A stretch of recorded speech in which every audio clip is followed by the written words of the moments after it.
8 सितंबर को 96 वर्ष की उम्र में ब्रिटेन की महारानी एलिजाबेथ द्वितीय का निधन हो गया। उनके निधन के बाद उनके बड़े बेटे चार्ल्स को देश का महाराजा घोषित किया गया। ब्रिटेन में राजतंत्र होने के कारण राजा एवं रानी प्रमुख होते हैं, परंतु यहाँ पर भी जनता द्वारा चुनी हुई सरकार होती है जिसमें प्रधानमंत्री भी होता है। तो फिर राजा और रानी के क्या कर्तव्य एवं अधिकार होते हैं, इस बारे में हम इस वीडियो में बातचीत करेंगे। ब्रिटेन में राजा एवं रानी प्रमुख होते हैं, परंतु वे किसी तरह के नियम कायदे देश के लिए नहीं बनाते। जितने भी कानून होते हैं वो संसद द्वारा ही बनाए जाते हैं। यहाँ तक कि राजा और रानी किसी भी तरह के राजनीति का हिस्सा भी नहीं बन सकते। ब्रिटेन के राजा या रानी के पास शाही अधिकार होते हैं। ब्रिटेन का राजा या रानी यहाँ का प्रमुख होता है, जिसे हेड ऑफ द स्टेट भी कहा जाता है। उनकी शक्तियाँ पूरी तरह से औपचारिक होती हैं, यानी कि वे यूके की सरकार में कम से कम हस्तक्षेप करते हैं।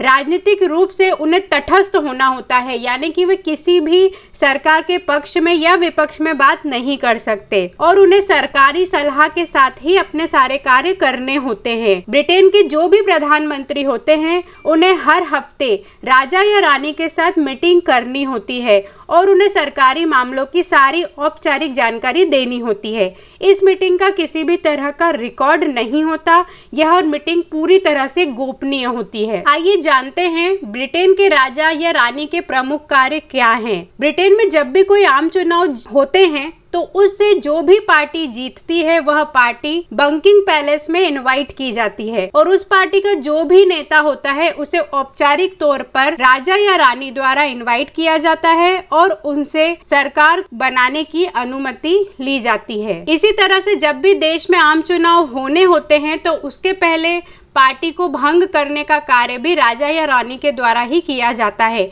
उसी के बाद आम चुनाव की तैयारियां और सारे काम शुरू होते हैं। जब भी नए प्रधानमंत्री का चुनाव होता है तब राजा या रानी ही उस राज्य समारोह का उद्घाटन करते हैं। इस दौरान राजा या रानी हाउस ऑफ लॉर्ड्स में भाषण भी देते हैं और सरकारी नीतियों को और योजनाओं को सभी के सामने रखते हैं। जब भी संसद में कोई भी कानून पास किया जाता है तो वह कानून की मंजूरी के लिए भी राजा या रानी के हस्ताक्षर लेना अनिवार्य है। उसी के बाद उस कानून को पारित किया जाता है। देश में आने वाले दूसरे राष्ट्र अध्यक्षों की मेजबानी भी ब्रिटेन के राजा या रानी द्वारा ही की जाती है। वे यूनाइटेड किंगडम में तैनात दूसरे देशों के राजदूतों और उच्च युक्तों से भी मुलाकात करते हैं। 70 वर्षों से यह सभी काम महारानी एलिजाबेथ द्वारा किए जा रहे थे।